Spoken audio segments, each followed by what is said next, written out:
cotton futures soared the most since the hurricane rally on fresh U.S. weather fears, at a time of upbeat hopes for the country's exports of the fiber.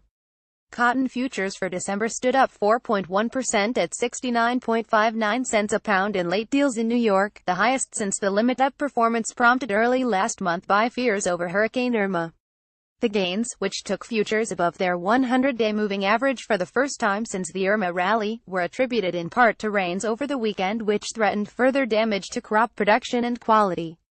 More rain will risk graying up the fiber, so lowering its desirability, said Keith Brown at Georgia-based Keith Brown, adding that the squeeze on high-grade supplies was already seeing top-quality cotton earn a premium of some 4 cents a pound over futures. Commodity Weather Group said that up to 3.5 inches of rain fell in the southeast U.S. plains on Saturday. Frost fears. Mr. Brown also flagged talk of a fresh storm brewing in the Caribbean, as identified on a Fox Hurricane Watch, although the official U.S. Hurricane Center is giving no risk of tropical storm activity, at least within a 48-hour horizon.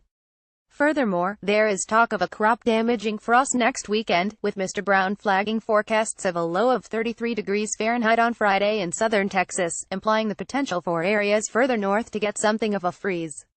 However, he added that people who know say you would need temperatures to stay in the upper 20s degrees for several hours to affect bolls of cotton.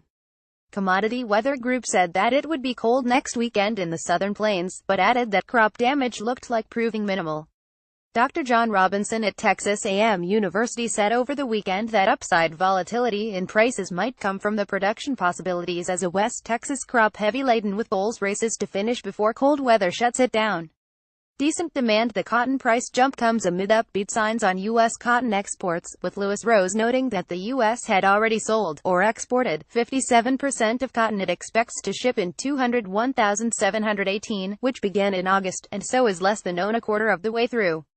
Sales for 201,819 stand in excess of 810,000 bales, he noted. Weekly data on Thursday from the U.S. Department of Agriculture are on U.S. cotton export sales are likely to prove near unchanged on the strong performance of the previous week. It is generally thought that some business concluded at the recent International Cotton Association meeting, in Singapore, was not accounted for in the most recent export sales report, Mr. Rose said. Delayed the inevitable. However, Mr. Rose was cautious on the price outlook, saying that significant rallies are likely to be met with hedge pressure from farmers selling crop.